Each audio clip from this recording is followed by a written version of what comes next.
चलिए शुरू करते हैं हम लोग। तो लास्ट टाइम पे जो हम लोग का डिस्कशन हुआ था वो काफ़ी वोल्ट मीटर तक पहुंच गया था, जहाँ पे पोटेंशियल डिफरेंस और उसके न्यूमेरिकल्स, पोटेंशियल डिफरेंस नापने के लिए एक डिवाइस जिसको वोल्ट मीटर बोलते हैं, वोल्ट मीटर हम पैरेलल में लगाते हैं और वोल्ट मीटर का खुद का रेजिस्टेंस बहुत हाई होता है। ये सारी बातें देखी थी। अब इसके आगे की बात करेंगे।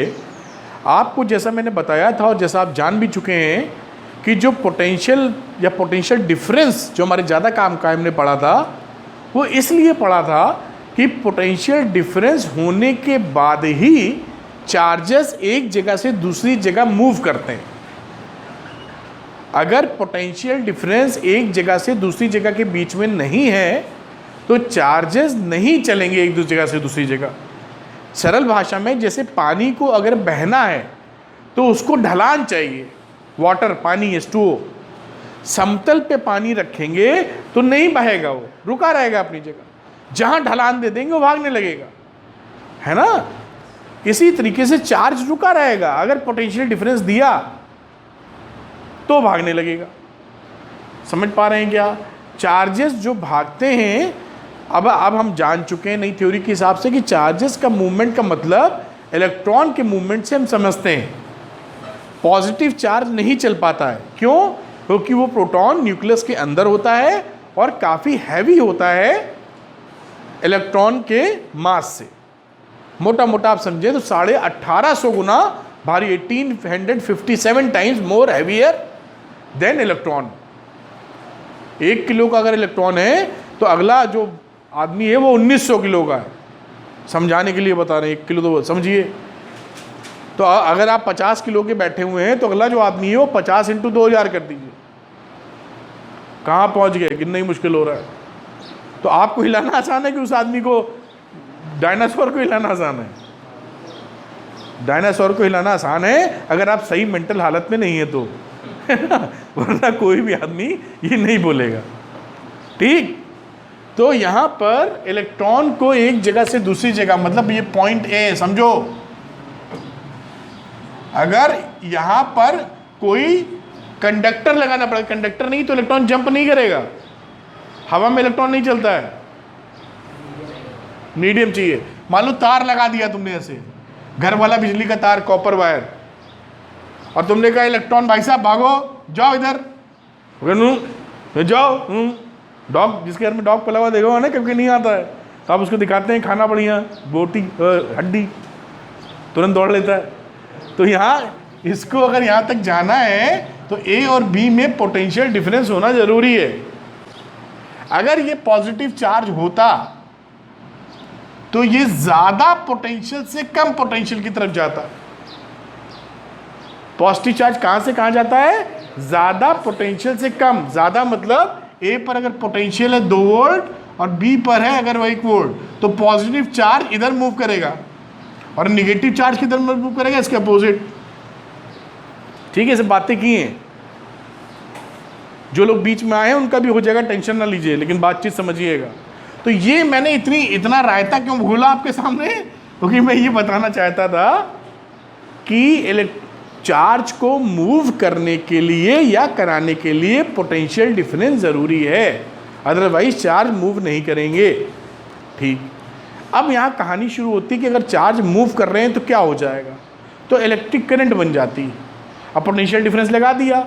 अब पोटेंशियल डिफरेंस लगा दिया तो electric current is a flow of electric charges. क्या है इलेक्ट्रिक करंट? जब चार्ज फ्लो होने लगते हैं तो हम कहते हैं इलेक्ट्रिक करंट फ्लो होने लगी। क्योंकि हम कुछ काम कराना चाहते हैं, पंखा चलाना चाहते हैं, तो इलेक्ट्रॉन को बोला जाओ, करोड़ों इलेक्ट्रॉन जाओ, एनर्जी दे के आओ, पंखा चले, तो आपसे ले के चल पड़े हो और वहाँ टिकाए और लौट आए खर्चा करके। फिर आपने क्या, चलो फिर लोडिंग की उसने, फिर भागा। तभी तो कोई पहुँचेगा उसको एनर्जी देने, तब तो वो चलेगा।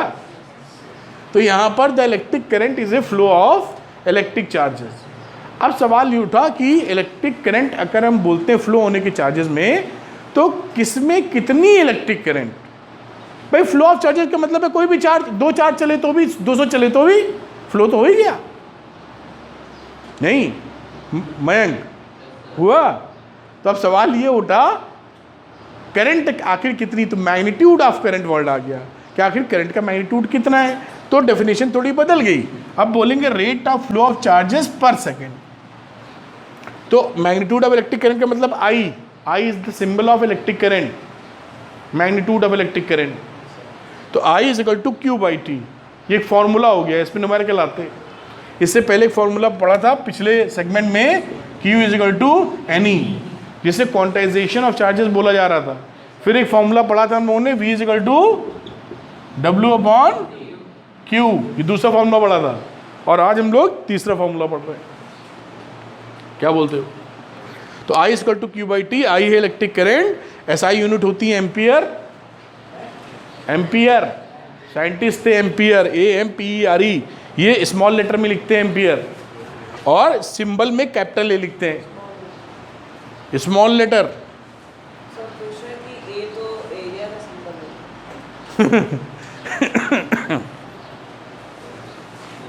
किसने पूछा है?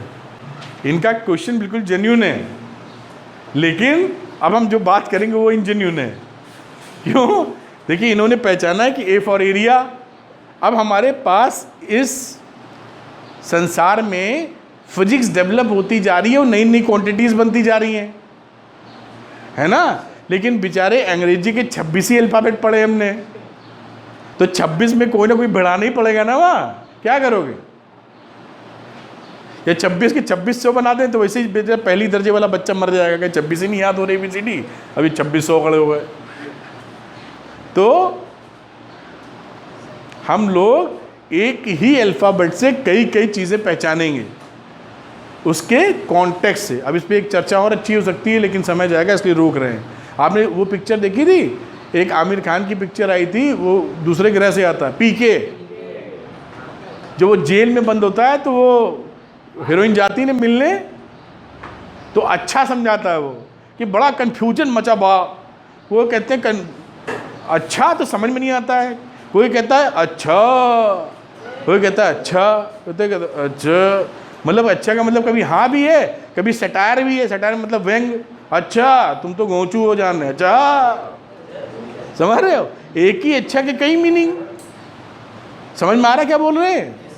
तो एक ही वर्ड है टेक्निकली, लेकिन due to context and modulation of the voice we are getting the different meanings. तो यहाँ पर भी जो हमारा ए है वो किस कॉन्टेक्स्ट में लिखा गया उससे पहचान लोगे तुम। समझ में आई बात?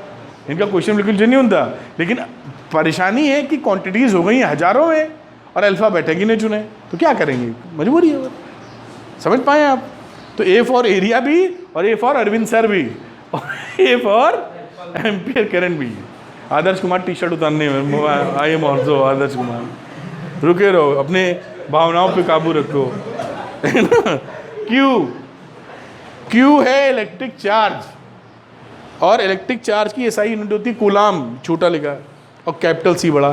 साइंटिस्ट थे, जो साइंटिस्ट के नाम पे कहानी होती है क्लास 11 में पढ़ेंगे, उनके सिंबल्स कैपिटल लेटर में होते हैं, मयंक, है ना। आप मेरे साथ हैं? और टाइम है, टाइम की यूनिट होती है सही सेकंड। अभी कोई साइंटिस्ट तो है नहीं सेकंड, तो ये स्मॉल एस लिख दिया। अगर ये साइंटिस्ट होते सेकंड तो वो एस बड़ा हो जाता, जो कि नहीं है। ये 11th में स्पेशल चीज़ लिखने की बनावट सीखेंगे, समझ पाए क्या? तो I equal to Q by T. I का क्या होता है? SI unit. ए क्या होता है? हैं? क्या होता है ये? नाम बताओ। एम्पियर, एम्पियर बोलने में हिचक रहा है, एम्पियर। कमाल के सब एक से बढ़ के एक। सुनो भाई, राजवर्धन से तो बात ही नहीं हो पाती है, दिख नहीं रहा है। डेफिनेशन ऑफ 1 एम्पियर लिखा, 1 ए मत समझना, ये 1 एम्पियर है, लिख दें कि समझ गए हो?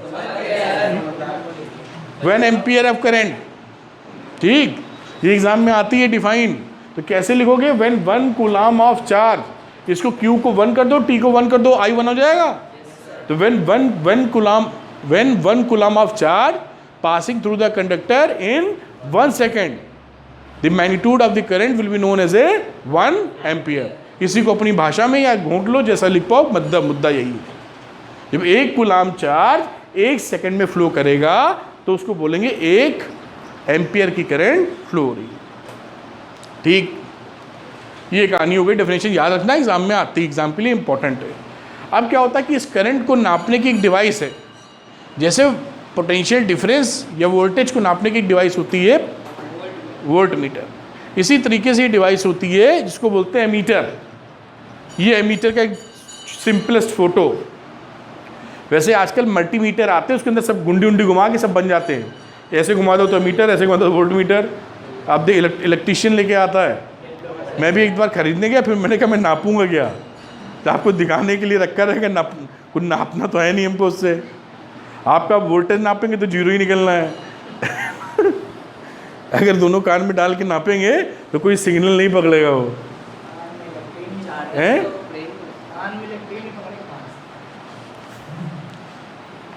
तो करंट को मेजर करने के लिए एमीटर चाहिए।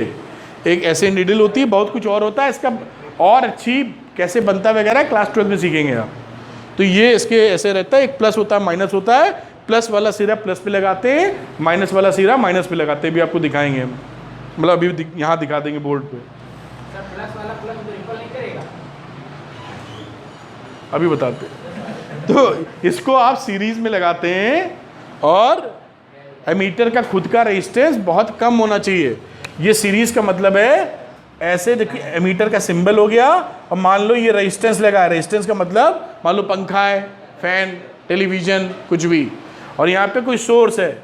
अगर बैटरी है तो बैटरी लगा दी, और बैटरी नहीं है जो भी है तो वो लगा दिया। इस प्लस को इसके प्लस से साथ में होना चाहिए। उल्टा लगा दोगे तो नीडल ढाई से टूट जाएगी, या जल जाएगा, या कुछ और ही हो जाएगा, फूक जाएगा। समझ रहे हैं? तो ये इस वाले का प्लस इसमें नहीं लगाना है। बैटरी खरीद के लाओगे, पेंसिल से दिखता ना किधर प्लस, तो उसका प्लस इसके प्लस से जोड़ना। उल्टा जोड़ेंगे तो नीडल उल्टी भागने की कोशिश करेगी, उल्टी भागने। यहाँ पर एक ऐसे वो लगा होता है, घुंडी निकला रहता है, हिंदी में रोक पिन, देखते हो पिन, बोल्ट पिन, ऐसे थंब पिन आती है रोकने के लिए। ऐसे छोटू महाराज यहाँ होते हैं उसको रोकने के लिए। लेकिन अब रोक रहे हैं, तुम जोर लगाए तो टूट जाएगी नीडल। अगर आपको कोई रोक रहा है, दरवाजा बंद कर दिया, इनको धक्का मार रहे हैं, तो या तो चपाती बन जाएंगे या फोड़ के निकल जाएंगे, तो हमें से एक ही काम तो होगा। या तो इतनी ताकत होगी दरवाजे ही फोड़ दें, या खुद ही अमीबा हो जाएं। तो वही इसका होगा, ये बेचारा या तो नीडल टूट जाएगी, या गुंडी टूट जाएगी, या धमाका हो जाएगा, या भगवान जाने क्या होगा। कुछ ऐसा होगा जो होना नहीं चाहिए। कुछ समझ आ रहा है? तुम उंगली लगाना जिसमें करंट मार देगा, उसको समझ जाना। तुमने कभी टेस्टर लगाया है इसमें? इनकी बात काफी, अगर टेस्टर होता है, टेस्टर देखे हो नहीं देखे हो? टेस्टर होता है जिसको लाइट में लगा के चेक करते हैं लाइट आ रही है। तो इस सॉकेट के अंदर कई 5 पिन दिख रहे हैं, 3 पिन दिखते हैं। अबे 4 नहीं दिखते बेटा, या तो 3 दिखेंगे या 5 दिखेंगे। ठीक है, 3 पिन होते हैं। एक होता है लाइव जिसमें करंट आती है, उसमें लगाओगे टेस्टर तो जलने लगेगा, वो पॉजिटिव है। एक होता है न्यूट्रल जिसमें लगाओगे तो कुछ नहीं होगा, और तीसरा होता है अर्थिंग का, समझेंगे वायरिंग में भी। तो तीनों जरूरी होते हैं। करंट एक ही में आती है, एक से जाती है दूसरे में जाती है। जब आना जाना कंप्लीट हो जाएगा तो बस चालू हो जाएगी वो, समझे क्या? तो जिसमें वो लाइट जल रही है, दिस इज पॉजिटिव, उस पॉजिटिव को इसके पॉजिटिव से जोड़ने का है, समझे? एक वायर में नहीं, एक वायर में आ रही है, दूसरी तरफ से जा रही है। एक रोड पे गाड़ी आती भी है जाती भी है, वही है, जिधर से जिधर चलवा दो, रोड चाहिए बस। नहीं ठीक है? ठीक, ये समझ में आई बात? क्या बताया? तो इसका ये आपके एग्जाम में आता है। क्या कहते हैं? वो कहते हैं कि एक्सपेरिमेंट है, एक बच्चा कर रहा है, और एक में ऐसा लगा देंगे और दूसरे में ऐसे लगा देंगे, ऐसे। अब पूछ लेंगे कौन सा गलत है, तो आप बहुत समझदार बच्चे हैं, आप पहचान के कौन सा गलत है, कौन सा आदर्श कुमार गलत है, क्योंकि इस प्लस के साथ ये प्लस नहीं जुड़ा हुआ है, दिस इज रॉन्ग। या तीसरे में तिकड़म करेंगे मिस्टर राजवर्धन के लिए कि उन्होंने क्या किया, एक खुरापाती बच्चे ने ऐसा डायग्राम बनाया है, क्या ये सही है? क्यों नहीं सही है रिया? वेरी गुड, क्योंकि उसको सीरीज में लगना है। ये कहाँ लगा है? पहले। तो ये सब छप के आता है, आपसे पूछते हैं गलत सही किया, अगर आप समझदार हैं तो तुरंत समझ जाएंगे। समझ पा रहे क्या? ये पैरेलल में लगा है, ये दोनों सीरीज में है, लेकिन वो गलत उल्टा लगा है। ठीक, इस एमीटर का खुद का रेजिस्टेंस, रेजिस्टेंस क्या होता है अभी हम सीखेंगे ओम्स लॉ में। रेजिस्टेंस आप ऐसा समझ लीजिए, एक ऐसा अपोजिशन है जो करंट को फ्लो नहीं करने देता, रोक है, opposition to the current. Opposition समझते विरोधी। तो करंट आएगी तो कहकर नहीं जाओ नहीं जाओ, नहीं जाने देंगे तुमको। इलेक्ट्रॉन आ रहा है उसने रोक लिया, जाओ नहीं जाना है। तो वो जितना तगड़ा अपोजिशन होगा उतना ज़्यादा रेजिस्टेंस कहलाएगा वो। तो इसका रेजिस्टेंस कम होना चाहिए, ज़्यादा होगा तो चार्ज को जाने ही नहीं देगा, तो करंट नापेगा क्या? ये करंट नापने के लिए वो कह रहा है कि तुम जाओ नहीं, तो नापेगा किसका? कुछ समझ में आ रहा है? ये किसको नापता है मिस्टर आप रजनीश? तो करंट जानी तो चाहिए। अगर इसने खुद ही रोकना शुरू कर दिया करंट तो गड़बड़ हो जाएगा। कुछ समझ पा रहे हो कि नहीं? अब तुम क्लास के मॉनिटर बनाए गए और सबसे हल्ला मचवाने लगे, तो कैसे मॉनिटर यार? गलत कह रहे हैं। मॉनिटर इसलिए कि क्लास डिसिप्लिन तरीके से रहे, तुम खुद ही शामिल हो गए, बेंच उखाड़ के फेंक दो कुछ पल्ले पड़ रहा है कि नहीं? तो ये जो एमीटर है मिस्टर शिवेन, ये क्या नापता है बेटा? शिवेन को बोलने दो। करंट कहाँ लगेगा? है सीरीज में। इसका रेजिस्टेंस ज्यादा होगा, ट्रू फॉल्स? लो होगा, फॉल्स। समझ में आई? तो ये बात आपके दिमाग में होनी चाहिए। किसी भी पॉइंट को लेके अगर कंफ्यूजन है तो आप पूछ सकते हैं। ध्यान रखिएगा, ऐसे डिस्कशन क्लास आपके स्कूल में हो पाएंगे ये कहना मुश्किल है। तो आप इसको नोट कर लीजिए, फिर आगे बात करते हैं। कर लिए, अच्छी बात। एक न्यूमेरिकल है, वो भी जल्दी से कर लेते हैं। एक न्यूमेरिकल आपके सामने लिखा है, ये बोर्ड में बहुत आता है इस तरह का न्यूमेरिकल। एक्सट्रीमली हाई इंपॉर्टेंस है इसकी, आपको आना ही चाहिए किसी भी कीमत पे। पढ़ के दिखाता हूँ, करता हूँ, आपकी समझ में आएगा। बहुत आसान न्यूमेरिकल है। न्यूमेरिकल करने की क्या टेक्निक हो वो भी यही लगे मैं बता दूंगा आपको। कई बच्चों को न्यूमेरिकल से डर लगता है, तो वो डर नहीं लगना चाहिए आपको। तो an electric bulb draws a current of 0.25 ampere. ये ए देख के समझ में आ गया, एम्पियर का सिंबल है, यानी ये करंट है। ऊपर से लिखा भी है करंट। तो जैसे ही पहली इंफॉर्मेशन मिले, न्यूमेरिकल करते वक्त सिंबॉलिक फॉर्म में लिख लें। यानी हमने खटाक से लिख लिया I = 0.25 एम्पियर, इस तरह लिखना है। कहानी करंट = दिस वन नहीं लिखना है, नहीं कर पाओगे। फॉर्मूले सिंबॉलिक फॉर्म में होते हैं। आगे बढ़ते हैं। फॉर 20 मिनट्स, टी लिखो। यहाँ टाइम नहीं लिखना है, TIME, गलत नहीं कर पाओगे फिर।